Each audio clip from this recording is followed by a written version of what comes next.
नमस्कार, स्वागत है आपका बड़ी खबर में और मैं हूं आपके साथ चेतन पाठक।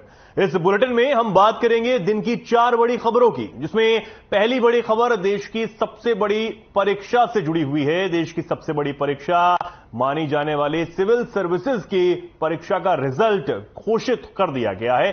दूसरी खबर रेवाड़ी से है, जहां एक किसान पर उसके ही भाई ने जानलेवा हमला कर दिया। तीसरी खबर फरीदाबाद से है, जहां सीएम फ्लाइंग की टीम ने नशे के खिलाफ ताबड़तोड़ कार्रवाई की है। वहीं चौथी खबर आवारा पशुओं के आतंक से जुड़ी है, जिसके चलते लोग बेहद परेशान हैं। तो ये 4 बड़ी खबरें जिनके बारे में आज हम एक एक कर बात करने वाले हैं। सिविल सर्विसेज का रिजल्ट घोषित कर दिया गया है। दूसरी खबर किसान पर जानलेवा हमला हुआ है और आरोप उसी के भाई पर लगा है। तीसरी खबर नशे के खिलाफ बड़ी कार्रवाई यहां की गई है। और चौथी खबर आवारा पशुओं का आतंक लगातार जारी है। प्रशासन बड़े बड़े दावे करता है, लेकिन उसके बावजूद भी ऐसी घटनाएं निकलकर सामने आती हैं। तो ये 4 बड़ी खबरें जिनके बारे में हम एक एक कर बात करेंगे।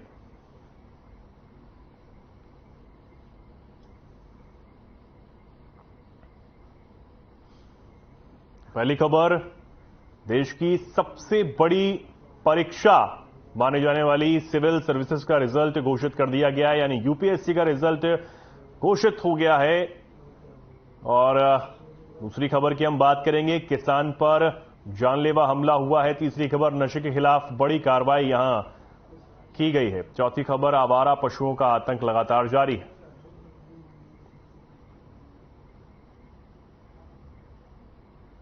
बात करेंगे पहली बड़ी खबर की।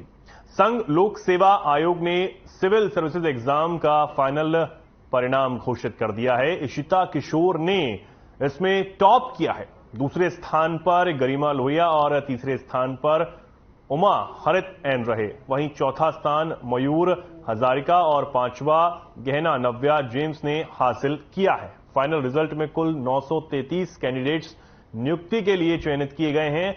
इनमें से 345 कैंडिडेट अनारक्षित, 99 ईडब्ल्यूएस, 263 ओबीसी, 154 एससी और 72 एसटी कैटेगरी के हैं। वहीं 178 कैंडिडेट्स की रिजर्व लिस्ट भी तैयार की गई है। आईएएस पदों पर चयन के लिए 180 कैंडिडेट्स शॉर्टलिस्ट किए गए हैं।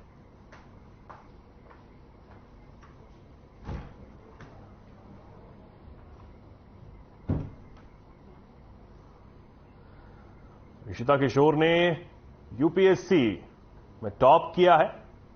गरिमा लोहिया दूसरे स्थान पर रहीं। साथ ही आपको बता दें कि तीसरा स्थान उमा हरित ने तीसरे स्थान पर कब्जा किया है। तो ये खबर लगातार आपको बता रहे हैं, जहां पर देश की सबसे बड़ी परीक्षा सिविल सर्विसेज का फाइनल रिजल्ट घोषित कर दिया गया है।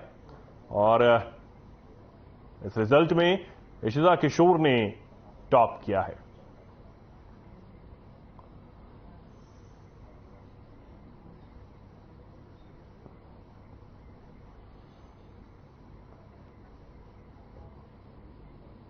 अब खबर रेवाड़ी से है, जहां खेत से लौट रहे किसान पर जानलेवा हमला हुआ, जिसका वीडियो भी सामने आया। जिसके बाद अब गांव लाला निवासी अनूप सिंह ने थाने में शिकायत दर्ज करवाई है। दरअसल अनूप का आरोप है कि उसका भाई उसके हिस्से के खेत की जुताई कर रहा था। ऐसा करने से जब उसने रोका तो भाई ने उस पर जानलेवा हमला कर दिया। अब जाटूसना थाना पुलिस ने दोनों ही पक्षों की शिकायत पर मुकदमा दर्ज कर लिया है।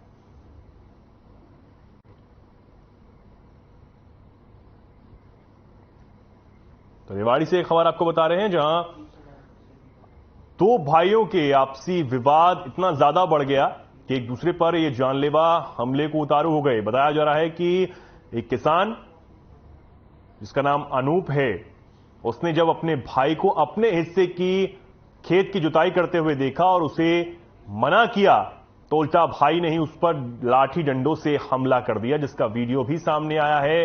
हालांकि पुलिस ने अब इस पूरे मामले के बाद शिकायत दर्ज कर दी है और जांच पड़ताल शुरू कर दी है। पूछताछ लगातार पुलिस कर रही है। किसान पर जानलेवा हमले का यह पूरा मामला है।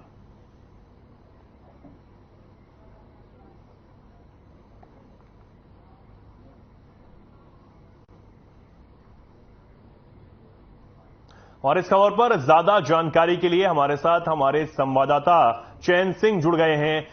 चैन, ये क्या कुछ पूरा मामला है और कैसे ये विवाद इतना बढ़ गया कि लाठी डंडे चलने की यहां नौबत आ गई?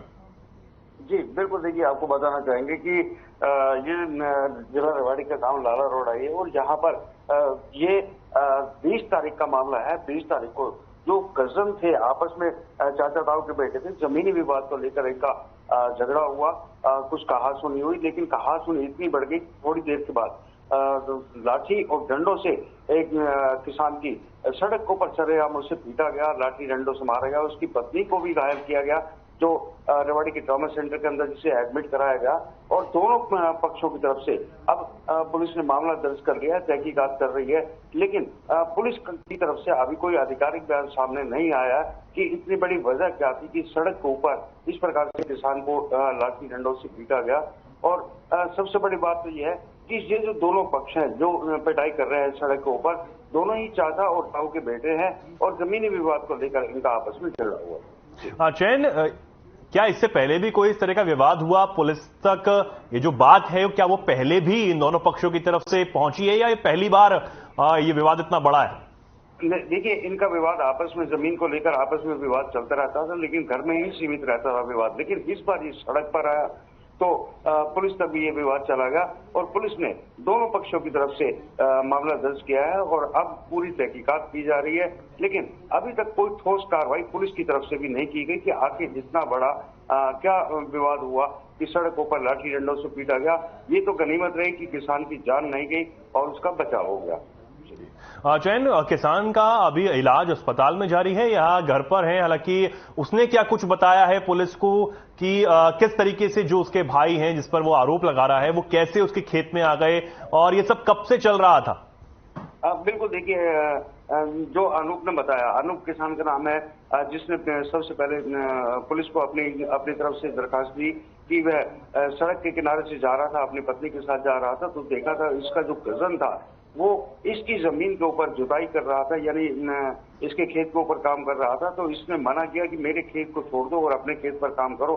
बस इतनी सी बात थी और इसी बात के ऊपर विवाद शुरू हुआ और विवाद इतना बड़ा कि किसान की पीट कर और इस तरीके से बुरी हालत की गई कि उसके कई जगह फ्रैक्चर्स भी आए, लेकिन हॉस्पिटल से छुट्टी दे दी गई। अब उसका घर पर ही उपचार चल रहा है और पुलिस जब तक वो ठीक नहीं हो जाता तब तक अभी कोई कार्रवाई करने के मूड में भी नजर नहीं आती। अजैन, अनूप जिसका आप नाम बता रहे हैं, जिसके ऊपर हमला ये किया गया है, उसने आरोप लगाया है, क्या उसने कोई कागजात दिखाए हैं जमीन को लेकर कि वो उसकी ही जमीन है? देखिए, ये उनकी साझे की, उन्होंने बताया कि ये उनकी साझे की जमीन थी, लेकिन साझे की जमीन में जो उसका हिस्सा था अनूप के हिस्से में वो खेती कर रहा था। बस यहीं से विवाद शुरू हुआ कि वो अपने हिस्से पर खेती करने के लिए उसको मना किया और उसने लाठी डंडों से अपने भाइयों के साथ मिलकर लाठी डंडों के साथ उसके साथ मारपीट की, इतनी बेरहमी के साथ। लेकिन पुलिस जो है अभी तक कागजों की बात पुलिस के पास नहीं गई है, लेकिन दोनों का जो साझा हिस्सा था उसके हिस्से पर भी खेती की जा रही थी और इसी को लेकर पूरा विवाद हुआ। ठीक है चैन, बहुत धन्यवाद आपका हमारे साथ जुड़ने के लिए और ये जानकारी दर्शकों तक पहुंचाने के लिए। आगे बढ़ते हैं, खबर फरीदाबाद से है जहां सीएम फ्लाइंग टीम ने नशे के खिलाफ बड़ी कार्रवाई को अंजाम दिया है। आपको बता दें कि अवैध शराब बेचने वाले कारोबारी के घर में सीएम फ्लाइंग ने छापा मारते हुए बड़ी कार्रवाई की है। बता दें कि आरोपी बुरेना गांव में अवैध शराब बेचता था, जिसकी जानकारी मिलने पर क्राइम ब्रांच, बीपीटीपी और सीएम फ्लाइंग की संयुक्त कार्रवाई के दौरान कारोबारी के घर से शराब बरामद की गई है। आपको बता दें कि कार्रवाई के दौरान 138 बोतल अंग्रेजी शराब, 310 बोतल देसी शराब और 9 पेटी बियर भी बरामद की गई है। वहीं मौके पर टीम को देखकर आरोपी मौके से फरार हो गया।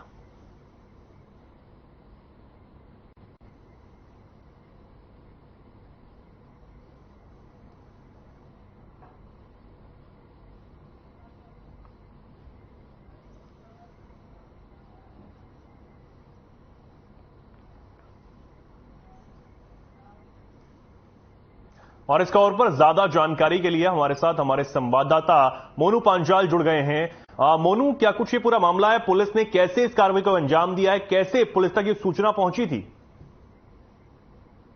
चेतन, मैं आपको बता दूं, ये फरीदाबाद का जो जिस तरीके से सीएम फ्लैंग की बात की जाए तो सीएम फ्लैंग जो है अलग अलग तमाम तरीके से जो है छापे यहाँ पर जो है मारती हुई जा रही है। क्योंकि जिस तरीके से बात की जाए आंगनबाड़ी को लेकर के या तमाम जो विभाग है उनको लेकर के, लेकिन जिस तरीके से बात की जाए आज जो नशे के तस्कर को खिलाफ जो है यहाँ पर भी एक सीएम फ्लैंग ने अभियान बढ़ा। यहाँ पर छेड़ते हुए उनको एक सूचना मिली थी कि खेड़ी गांव के बुढ़ेला गांव में जो है कि नशे का तस्कर जो है वो यहाँ पर दारू बेचता है तरीके से। लेकिन जिस तरीके से सीएम फ्लैंग को जब सूचना मिली तो वहां पर यूपी की क्राइम ब्रांच को लेकर के जब वहां छापा मारा तो वो जो है वो भी हक्के बक्के रह गए सीएम फ्लैंग की। क्योंकि बड़ी तादाद में जो यहाँ पर जो है दारू जो है बरामद हुई। जिस तरीके से बात की जाए तो देसी दारू जो बरामद हुई है, यहाँ पर अंग्रेजी दारू बरामद हुई है, उसके साथ साथ बियर भी यहाँ पर जो बियर है वो भी यहाँ पर बरामद की गई है। लेकिन जिस तरीके से देखा जा रहा है कि अब सीएम फ्लैंग ने जो है नशे के तस्करों के खिलाफ जो है यहाँ पर अभियान यहाँ पर छेड़ते हुए अब लगातार जो है छापेमारी की जा रही है। इसी के चलते जो जब वहां पर देखा गया तो जब वहां पर छापा मारा गया तो आरोपी जब घर पे छापा मारा गया, जब आरोपी ने देखा तो आरोपी वहां से फरार हो गया। लेकिन जिस तरीके से देखा जा रहा है कि अब वहां का सीएम फ्लैंग ने जो है वो खेड़ी गांव की जो खेड़ीपुर का जो थाना है उसमें जो है उनको देते हुए मामला दर्ज कराया और आगे की कार्रवाई में जुट गई है। जी मोनू, फरार हो गया है आरोपी आप बता रहे हैं, पुलिस कैसे, जो सीएम फ्लाइंग की टीम है वो कैसे उसको ढूंढने का प्रयास कर रही है, क्या कार्रवाई अब की जा रही है? देखिए, अभी तक जो खेड़ी थाने में जो है अभी मुकदमा दर्ज कराया है और जो है क्राइम ब्रांच की बात की जाए तो क्राइम ब्रांच को भी इसमें इन्वॉल्व किया गया है। लेकिन क्राइम ब्रांच जो है जो अलग अलग तरीके से वहां पर जो पूछताछ की कर रही है और छापेमारी कर रही है। क्योंकि आरोपी को भी जरूर पकड़ने की यहाँ पर बात कह रही है कि जिस तरीके से जो नशा तस्कर है उनको जेल भेजने का यहाँ पर काम किया जाएगा। जिस तरीके से फरीदाबाद में कोई नशा तस्कर या इस तरीके की नशा जो कारोबारी है उन पर लगाम लगाए जा सके। क्योंकि जिस तरीके से जो बात की जाए तमाम जो पदार्थ है नशे के बेचने वालों पर, क्योंकि सीएम फ्लैंग ने यहाँ पर जो बड़ा अभियान चलाते हुए और जो जिस तरीके के जो नशा तस्कर के व्यापारी हैं उन पर जो है कार्रवाई करते हुए उनको हवालात की हवा जरूर खिलाने का यहाँ पर काम किया जाएगा। जी मोनू, कैसे ये सब पता लगा? हालांकि पुलिस की बड़ी कार्रवाई यहां पर पुलिस ने अंजाम दी है, सीएम फ्लाइंग की टीम ने अंजाम दी है, लेकिन लगातार ऐसे मामले सामने आते रहते हैं। उसको रोकने के लिए, उस पर लगाम लगाने के लिए किस तरह का प्लान यहां बनाया जा रहा है? देखिए, सबसे ज्यादा बात की जाए तो जो सबसे ज्यादा है वो यहाँ की क्राइम ब्रांच की बात की जाए फरीदाबाद की या सीएम फ्लैंग की बात की जाए, सबसे ज्यादा एक्टिव जो नजर आ रही है वो सबसे मुख्यमंत्री का जो उड़न दस्ता वो यहाँ पर साफ तौर से एक्टिव जो नजर आ रहा है। क्योंकि लगातार जो है अलग अलग तरीके से अलग अलग महकमों में अलग अलग जो कार्य है उनके उन पर जो है छापेमारी यहाँ पर की जा रही है। लेकिन जिस तरीके से जो उड़न दस्ता है उन्होंने जो है नशा तस्कर के खिलाफ जो है यहाँ पर कार्रवाई करने का जो है उन्होंने एक अहम कदम उठाया। क्योंकि जिस तरीके से लगातार फरीदाबाद में जो नशा तस्कर जो पनप रहे हैं वो कहीं ना कहीं जो नशा जो लोगों को जो नशा बेच रहे हैं उनके खिलाफ यहाँ पर कार्रवाई करने की जो है उन्होंने ठान लिया। तो जब उनको सूचना मिली कि खेड़ी पुल के पास बुढ़ेना गांव में नशा तस्कर है, उसके घर पर जो है बड़ी भारी तादाद में जो है दारू रखी। क्योंकि साथ का जो प्लॉट था उसमें सेंट्रो गाड़ी खड़ी थी। जब सेंट्रो गाड़ी को भी जब उसमें उन्होंने चेक किया तो सेंट्रो गाड़ी में भी काफी काफी भारी मात्रा में तो जो गाड़ी से भी जो है दारू बरामद की गई थी। कि जिस तरीके से बात की जाए तो अलग अलग तरीके से जहाँ पर सीएम फ्लाइंग वो छापेमारी कर रही है और यहाँ पर जो नशा पत्ती बेचने वाले हैं उन पर भी सख्त से सख्त कार्रवाई करने की बात यहाँ पर सीएम फ्लाइंग कह रही है। मोनू, कितने लोग यहां पर थे? क्या पुलिस किसी को पकड़ पाने में कामयाब रही? हालांकि आप बता रहे हैं जो मुख्य आरोपी था वो तो फरार हो गया है, और भी क्या कोई लोग थे, कोई आरोपी और भी था? देखिए, बात की जाए तो ये सुबह जो है सुबह के समय जो है ये छापा मारा गया था। लेकिन जब सुबह सीएम फ्लैंग की टीम जो है और सीआईए क्राइम ब्रांच जो डीपीटीटी थी वो उन दोनों ने मिलकर के यहाँ पर जब छापा मारा तो कहीं ना कहीं जो नशा व्यापारी है उसको सूचना मिल गई थी कि यहाँ पर जो है छापा जो लग पाएगा। तो इस तरीके से जब वो अंदर घुसे तो उसको आहट और महसूस हुई और वो वहां पर अकेला ही जो मकान मालिक था वो अकेला ही था, वो जो नशा तस्कर था, लेकिन वो ही जो है भागने में ऐसे कामयाब हो पाया। लेकिन जो तमाम बातों की बात की जाए तो तमाम लोग वहां पर किसी का कोई ज्यादा लोग वहां पर नहीं थे। लेकिन जो गोदाम जो बना रखा था वो अकेला ही वहां पर नजर था। जी मोनू, पुलिस हालांकि अभी फरार आरोपी को ढूंढने का प्रयास तो कर ही रही है, लेकिन आप बता रहे हैं कि किसी तरीके से जो आरोपी है उसको सूचना मिल गई थी कि पुलिस ऐसा करने वाली है, जो सीएम फ्लाइंग की टीम है वो बड़ी कार्रवाई यहां पर करने वाली है, छापा मारने वाली है। तो क्या पुलिस उनके खिलाफ भी कार्रवाई करेगी जो इस तरह की बातें वहां तक पहुंचा रहे हैं? कौन वो लोग हैं? क्या उनको ढूंढने का प्रयास भी किया जा रहा है?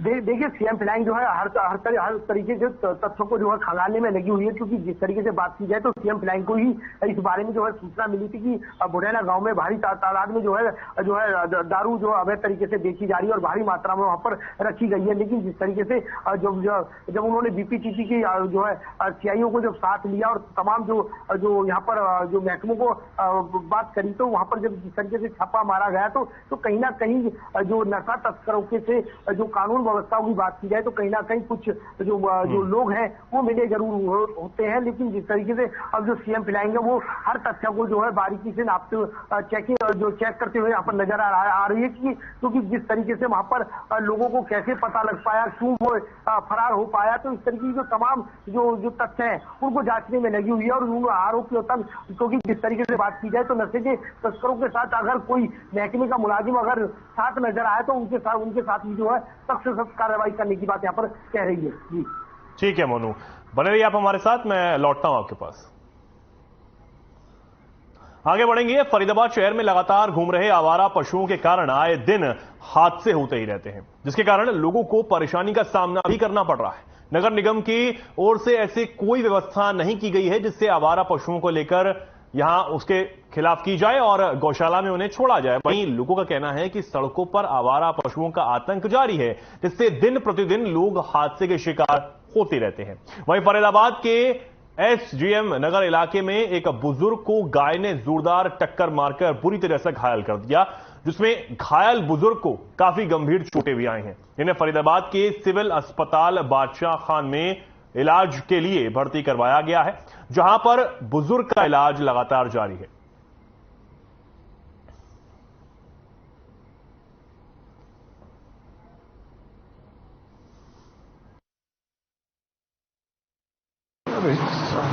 गाय जैसे उसको किसी ने मारा था, वो गाय पागल की तरह कर रहा था।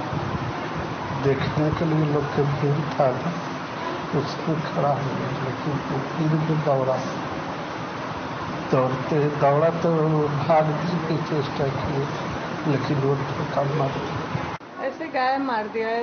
गाय पागल गाय था, जा रहे थे अपने रूम पे, पीछे से आके मार दिया। पागल हो गई थी गाय? कैसे? किसी ने मारा था बता रहे गाय को भी? अब उधर क्या हुआ वही कह रहे हैं, यही कह रहे हैं कि किसी ने मारा था, दूध लाने गए थे। अच्छा। बाबा घर आज जा रहे थे? हाँ, दूध लेकर अंदर गए। क्या हुआ? गाय मार दिया। कैसे? कहाँ जा रहे थे? क्या हुआ था? ये जा रहे थे, अब गली में थे, गाय आया और पीछे से मार दिया। आगे ईंट था, उस पर गिर गया। तो अभी कैसी स्थिति बता रहे हैं डॉक्टर? ठीक है। सिर में चोट आई, टाके भी आए क्या? हाँ, टाके बहुत आए। कितना सर? कितने टाके लगवाए हैं? कितने टाके आए लगभग? 7-8। घूम रहे हैं, घूम ही रहे हैं। जहाँ गंद है वहाँ पशु भी हैं, ना सफाई है ना पशुओं को कोई ख्याल है। कितना खतरा बना रहता है एक्सीडेंट का? आए दिन होते हैं जी, आए दिन होते ही रहते हैं, चलते रहते हैं। तो पशुओं को लगती रहती है, लोगों को भी लगती रहती है, उसका कोई नगर निगम प्रशासन कोई ख्याल रखता ही नहीं है। मैं कहना चाहूँगा हमारा पशुओं को गौशाला में भेजा जाए, सड़क पर डोलते हैं, मारते हैं, किसी को घटना घटती है। हमारी गली कोलीवाड़े में इतने जानवर आ जाते हैं जो निकलना भारी पड़ जाता है।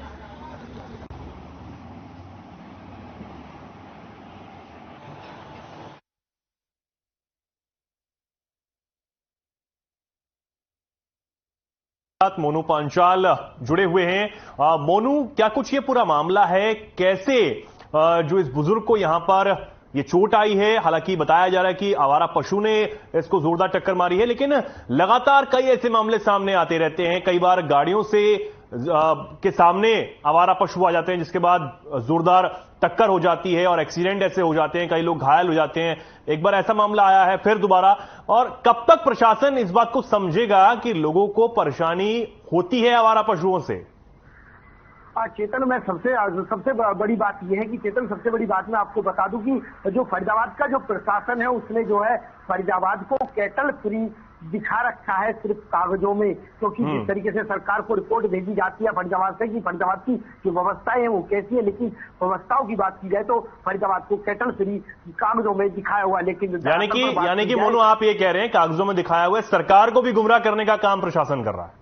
बिल्कुल, जो है जो फरीदाबाद का जो प्रशासन है वो सरकार को गुमराह करने का यहाँ पर साफ तौर से जो देखा जा सकता है। लेकिन धरातल पर बात की जाए तो धरातल पर इतने आवारा पशु है कि लोगों को निकलना ही बड़ा मुश्किल हो जाता है, क्योंकि बात की जाए बाईपास रोड की, बात की जाए बल्लभगढ़ शहर की बात की जाए, अब तो आवारा पशु जो है गांव की तरफ भी रुख कर चुके हैं, क्योंकि ग्रामीण क्षेत्र में भी जो है काफी जो है आवारा पशु है वो फसलों को नुकसान करते हैं। गाँव में जो बच्चे हैं उन पर हमला कर देते हैं, जो गाड़ियां होती हैं उनसे आवारा पशुओं से टकरा जाती हैं। तो कई बड़े बड़े हादसे जो है फरीदाबाद के अंदर हो चुके हैं। लेकिन सबसे बड़ी बात यह है चेतन, जिस तरीके से कैटल फ्री यहाँ पर दिखा रखा है, लेकिन लोगों को कैटल फ्री नहीं बल्कि यहाँ पर लोगों को मौत और घायल रहने की जो व्यवस्थाएं हैं वो यहाँ पर नौचने मिल रही है, क्योंकि जिस तरीके से रोड पर जब हमारा पशु होता है तो गाड़ी बड़ी संभाल के चलानी पड़ती है, क्योंकि कई बार बड़े बड़े जो हादसे हैं वो यहाँ पर हो चुके हैं, क्योंकि कई लोग तो यहाँ पर अपने इस आवारा पशुओं के चलते हुए अपनी जान भी गंवा चुके हैं।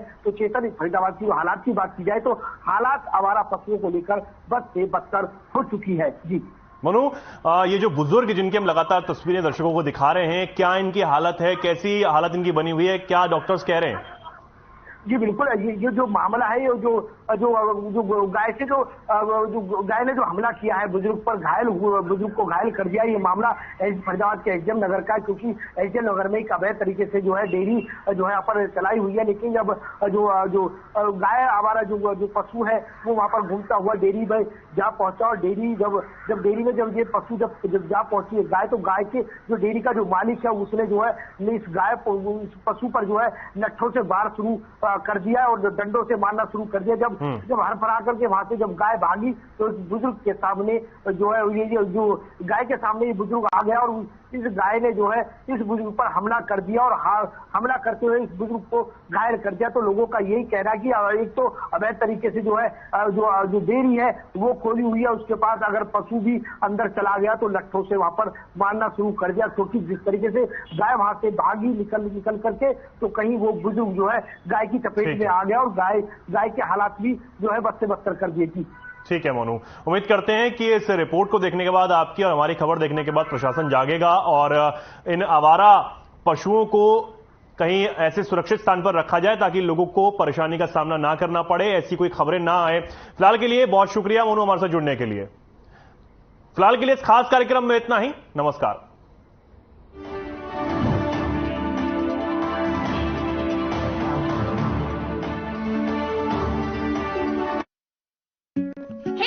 Hey, look, I can download a song really fast. I can make dosas faster. Must be joking. Bus, 3 easy steps. Mix with water, spread batter, fry. गाना डाउनलोड हुआ? नहीं, पर तब तक मैं इडली बनाती हूँ। हमने बनाया किड्स से। देवभूमि प्राकृतिक सुंदरता और प्राचीन विरासत को समेटे विश्व के लिए अध्यात्म और शांति का प्रतीक है, जहां जीवन में सांस्कृतिक मूल्यों और नैतिकता का बड़ा महत्व है।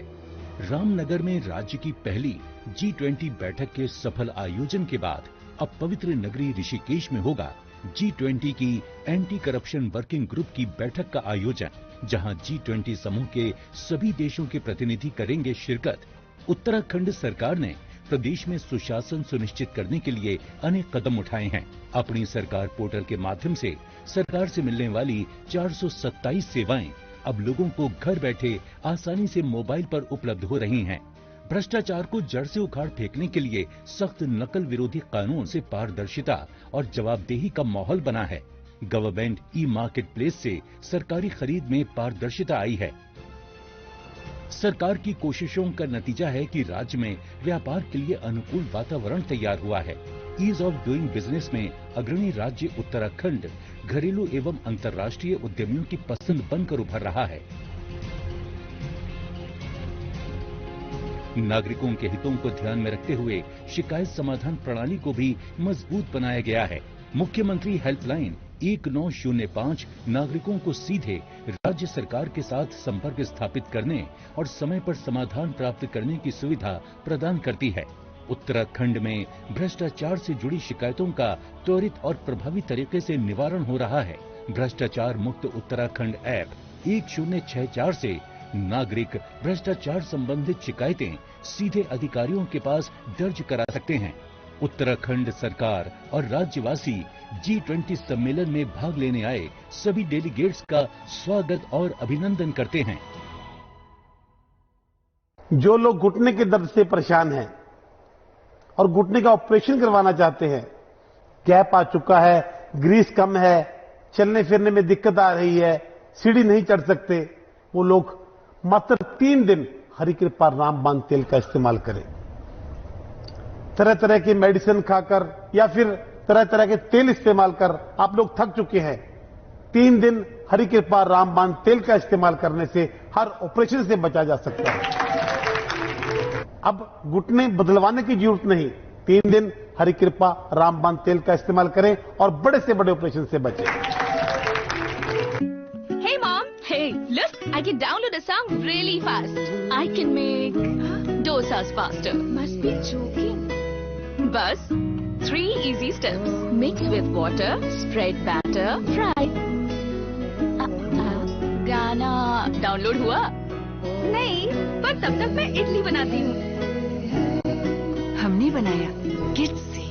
मोटिवेशन का महाकुंभ लेकर आपके द्वार आ रहे हैं कोच BSR। सुनिए जानी मानी हस्तियों के स्ट्रगल और कामयाबी की कहानी उन्हीं की जुबानी।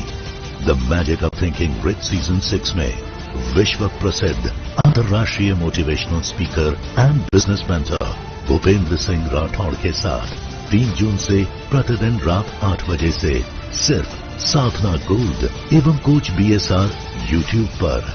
आज ही रजिस्टर करें।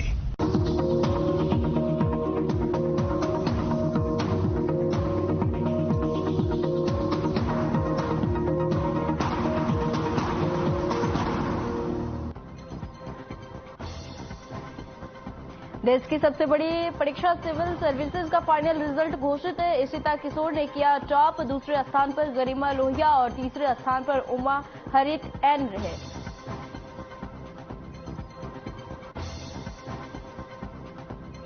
सीएम मनोहर लाल ने सिख धर्म के 5वें गुरु अर्जन देव जी के शहीदी दिवस का किया नमन। लिखा, उन्हें मानवीय आदर्श से सदैव सहाय लोगों की सहायता के लिए करते रहेंगे प्रेरित।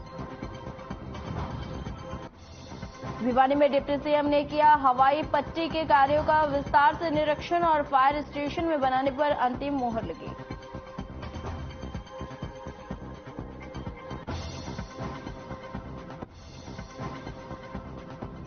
झज्जर में सपा सेंटरों पर तबातोड़ छापेमारी, 8 जगहों पर की गई रेड और लगातार शिकायतों पर की गई कार्रवाई।